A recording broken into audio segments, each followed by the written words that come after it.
The morning air on Lexington Avenue pulsed with the hum of commerce, early footsteps, and caffeine-fueled ambition, but Kennedy Rain moved through it like a blade through silk, elegant, quiet, impossible to ignore if one happened to look closely, though most didn't, because power in its truest form doesn't beg for attention, it simply exists, and Kennedy existed in a way that bent atmospheres around her without uttering a single word. Her gray suit immaculately tailored to her precise frame, heels clicking in rhythmic defiance as she approached the Stanton Bank flagship branch, a monolithic tower of glass and brushed steel stretching upward like it belonged there, the financial beating heart of a 200-year-old institution. And yet, on this particular morning, it would unknowingly step into a reckoning it was not ready for. Kennedy didn't bring an entourage, didn't announce her arrival, and she certainly didn't flash credentials. Because when you own 62% of something, especially something as globally integrated as the multi-trillion-dollar financial ecosystem, powered by your proprietary API tech, you don't need to introduce yourself. Still, she stood in line with the rest of the civilians, a living paradox, a billionaire in pumps, waiting behind retirees checking balances and interns depositing rent money, saying nothing, only observing with the kind of stillness that comes from supreme confidence and an understanding that real change always starts from beneath, never above. It was 9:02 a.m., and already the line curled out the door. The marble floors inside slick from early summer humidity, the fluorescent lights flickering above mismatched chairs and automated kiosks that never worked quite right. Kennedy remembered approving their interior design contract 18 months earlier, noted how corners had been cut, how the atmosphere already felt sterile, rushed, designed for volume rather than value, and she made a silent mental note of every flaw, every moment of customer inconvenience, knowing she'd be addressing them soon. Though the branch manager reading last quarter's Forbes hadn't the faintest clue he was about to meet the woman from its cover. When it was finally her turn at the counter, the teller didn't even look up at first, a wiry 20-something with fading highlights and AirPods tucked under his headset, chuckling at a TikTok his coworker was showing him on a cracked phone screen, unaware that his next 30 seconds would define his career's end, not its beginning. Kennedy slid her black titanium ID card and account summary across the counter with a polite good morning, her tone warm but precise, the kind of greeting that demanded acknowledgement. But the teller, Derek, his badge askew, merely grunted, picked up her ID like it was sticky gum wrapper, didn't even read it properly, and muttered, "You got an appointment or something?"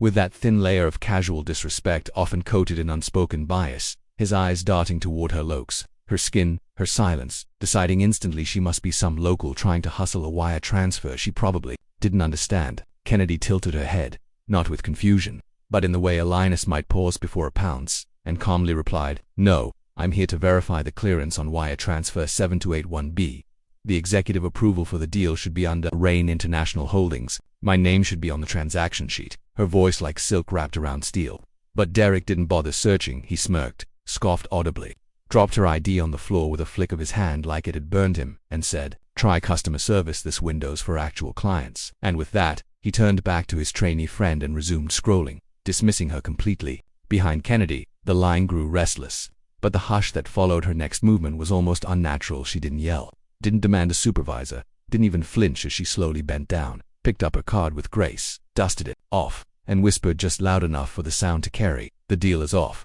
She said it not as a threat, not as a tantrum, but as a declaration, an irreversible decision made in the time it took for someone to choose ignorance over diligence. And when she turned to leave, the marble floor echoed with her departure like a warning bell. And though no one in that moment fully grasped what had just transpired, the consequences had already begun unfurling like dominoes tipping in sequence behind invisible glass, because upstairs, 23 floors above, in the glass-walled executive suite overlooking Manhattan's East Side, a boardroom filled with Stanton's highest-ranking decision-makers was refreshing their inboxes, waiting for confirmation that the largest deal in the company's history had been secured. And when they opened Kennedy's terse withdrawal email, time-stamped 9:12 a.m., signed with her full legal and holding entity credentials, everything stopped. The wire transfer was the cornerstone of Stanton's expansion into cross-border digital payments, a multi-billion-dollar rollout dependent on Rain International's fintech infrastructure, which had outpaced competitors by nearly a decade in terms of encryption, scalability, and API modularity, and which Kennedy had painstakingly built from the ground up after exiting her role as the youngest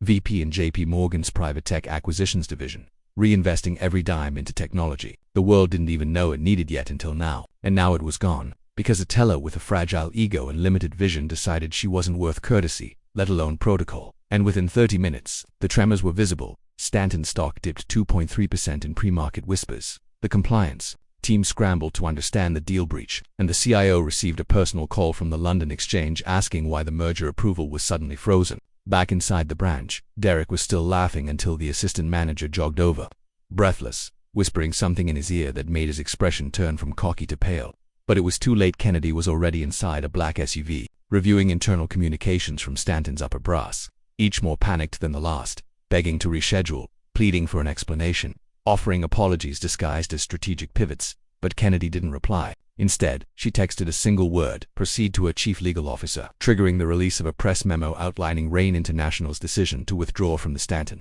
partnership and pursue independent global integration through blockchain channels, effectively cutting Stanton out of a decade's worth of projected growth. Hours later, as financial news networks buzzed with confusion, speculation, and half-baked analysis, Kennedy Rain sat in her corner office overlooking the Hudson, sipping from a white mug that said, "I am the storm," watching as the same teller who had dismissed her was quietly escorted out of the branch under pretext of an internal HR audit, his employee login deactivated before he reached the street, while inside, the regional manager who'd once smiled at Kennedy in a boardroom without realizing she'd been the one signing his budget tried desperately to patch together a recovery plan for what would soon become a PR disaster. By sundown, Kennedy's name trended globally, not because she gave interviews, but because silence, when wielded correctly, is the sharpest blade in any boardroom. And while she didn't seek revenge, she believed deeply in accountability, the kind shouted from podiums, but the kind executed with precision behind closed doors, where systems shift and titans fall without warning. The next morning, Stanton's CEO personally requested a meeting, but Kennedy declined, sending her executive liaison instead with a formal statement effective immediately.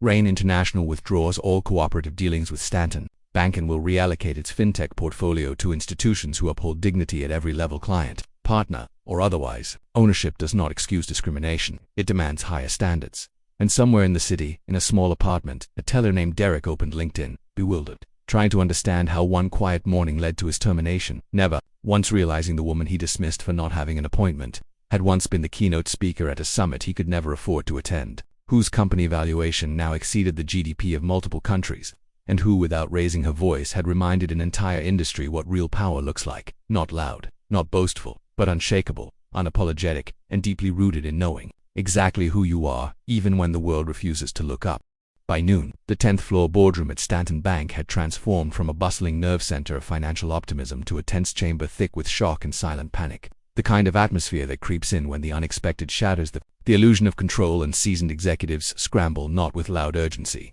but with a hushed dread that speaks volumes through their frozen expressions and whispered phone calls. Every screen, every phone, every whispered conference call carried the name Kennedy Rain with an undercurrent of disbelief and rising fear. Because Rain was not just any partner, her company, Rain Tech, had become the backbone of Stanton's ambitious global expansion plans, a $6.3 billion tech powerhouse renowned for its revolutionary fintech platform, RIFT, a masterpiece of encrypted AI-driven financial algorithms designed to cut through bureaucratic red tape and fraudulent schemes with surgical precision, promising Stanton a dominant foothold in emerging markets across Asia, Europe, and Africa. Markets Stanton had coveted for decades but failed to penetrate due to regulatory complexities and outdated legacy systems. Yet all of that was crumbling now, not because the tech failed, but because one man's ignorance had detonated a chain reaction that exposed the fragility of institutional respect and the dangers of underestimating the quiet storm that is a black woman armed with intellect, resilience, and ownership. Kennedy's journey to this moment had been anything but easy. Born to a modest family in Chicago,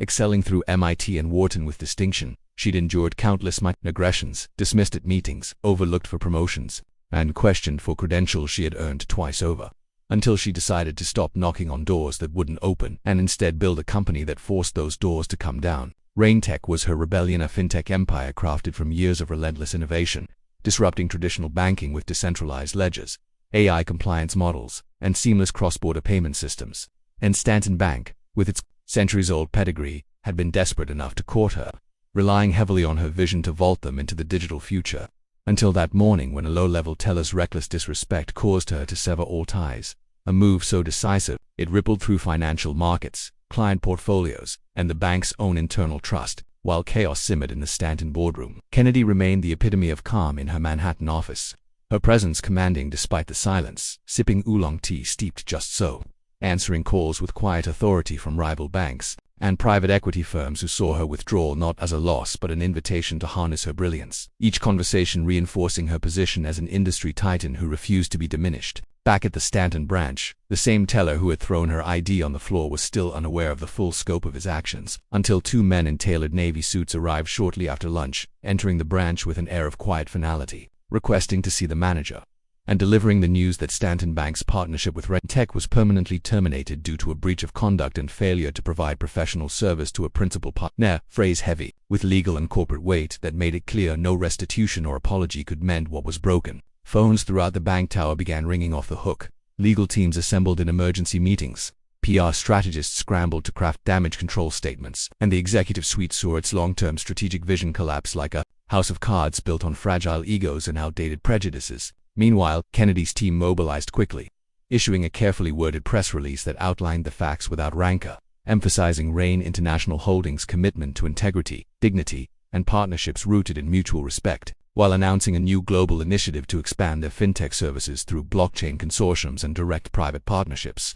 Bypassing traditional banks that failed to uphold basic professional standards, the financial world buzzed with analysis. Pundits speculated on Stanton's miscalculation, and social media exploded with calls for accountability and recognition of the systemic barriers Kennedy had dismantled with quiet ferocity. As evening fell, Kennedy sat alone in her office, a small smile playing on her lips, not out of spite, but pride, knowing that her decision was about more than business. It was a powerful statement that no amount of money, history, or influence could silence. The dignity of a woman who had earned every inch of her empire. And as she prepared for the next phase of her journey, she was keenly aware that this was just the beginning of a new era, one where power was measured not by how loudly you could shout down others, but by how firmly you stood your ground when the world tried to knock you down. And in that silence, Kennedy Rain was already writing the future. The morning after the explosive fallout, Charles Welling, the CEO of Stanton Bank, sat behind his massive mahogany desk in the boardroom, the tension in the room so thick it was almost suffocating. Welling was a man who had built his career on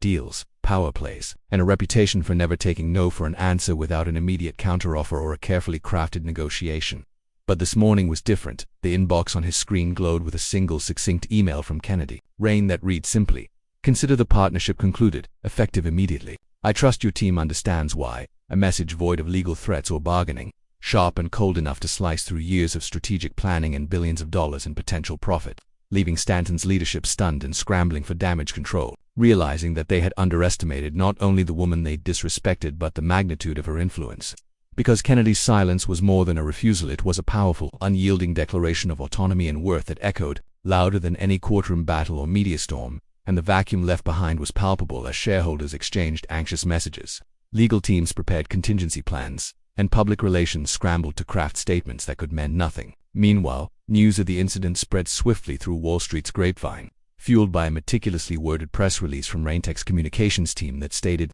"Following an unprofessional incident at a partner institution, Rentec has elected to reassess all affiliations not aligned with its core values of equity, respect, and excellence." A move that sent shockwaves through financial circles and forced every major bank to reevaluate their relationships with Rentec, a company whose reputation for innovation and integrity had made it one of the most sought-after partners in the tech and finance industries. Across the Atlantic in Zurich, Kennedy was seated confidently in the sleek, glass-walled conference room of Arcadia Bank, a storied institution known for its global reach and forward-thinking leadership, where the top 3 executives had flown in specifically to meet with her, eager to prove that they understood what Stanton had lost, that they recognized that Kennedy was not just a businesswoman but a force of nature whose vision and leadership were integral to shaping the future of global finance. And when the Arcadia CEO leaned forward and asked, "What do you need from us?" it wasn't a routine negotiation question but a heartfelt plea, a recognition of her power and potential. Kennedy.com and Poised, who outlined her vision for a $3.1 billion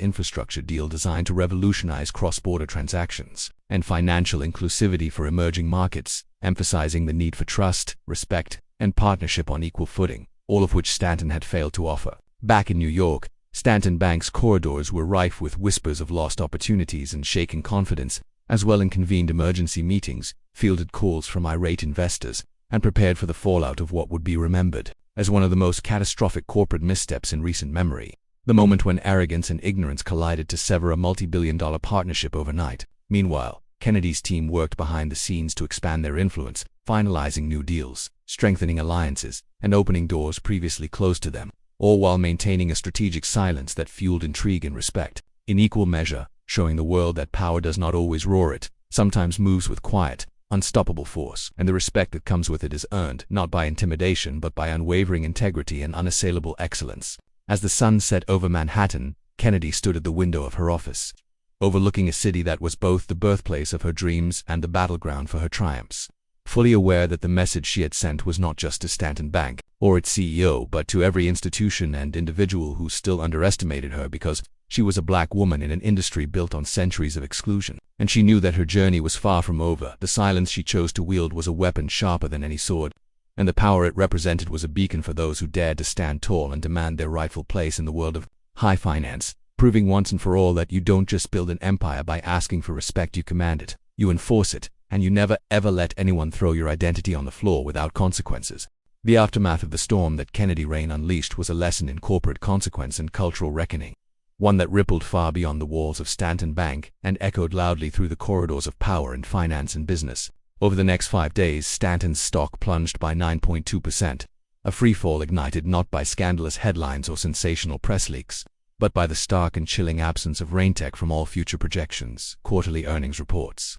and strategic plans avoid that investors immediately recognized as a fatal fracture in Stanton's long-term vision and a public acknowledgement of failure to secure and maintain the partnership with one of the most dynamic tech innovators of the decade. And while the media spun stories of the bank's swift disciplinary actions, the teller, Brian S., was suspended without pay, then quietly dismissed in a move that barely registered beyond internal HR circles. The real damage was far deeper and systemic, a culture laid bare in its most vulnerable moment, revealing that beneath its polished surface and diversity slogans, Stanton was still shackled by old biases and a failure to see value when it was embodied in the steady, unshakable confidence of a black woman whose brilliance had shaped the very future they sought to claim. Kennedy had experienced this before: the dismissals, the invisible ceilings, the microaggressions disguised as protocol, and, while Brian's disrespect was the trigger, the fault lines ran through layers of institutional complacency that privileged appearance and pedigree over talent and tenacity. A failure to recognize that true power often does not come in expected packages but demands acknowledgement because it is undeniable. And though Stanton scrambled to contain the fallout by hastily organizing inclusion town halls, issuing carefully worded statements about their commitment to diversity and equality, and pitching narrative spin to appease a watching public, Kennedy's star was already ascending to heights no amount of damage control could touch. She did not drag Stanton through the mud with public accusations or viral social media posts. Instead, her actions were surgical, deliberate, and unrelenting. Every dollar Raintech redirected away from Stanton, every meeting declined, every partnership renegotiated without them, became a silent but devastating blow that underscored the power of agency and the importance of self-respect, creating a blueprint for others who had been overlooked or underestimated to follow, a testament that one does not need to raise their voice to be heard, nor conform to be respected. And on a rainy Thursday exactly 1 month later, Kennedy stood quietly outside the very same Stanton branch where her ID had been thrown on the floor, not to gloat, nor seek revenge, but to acknowledge the sight of a new banner adorning the window proclaiming a community scholarship in her name, a gesture that was likely little more than a PR bandage for Stanton's bruised image, but nonetheless a symbol that perhaps,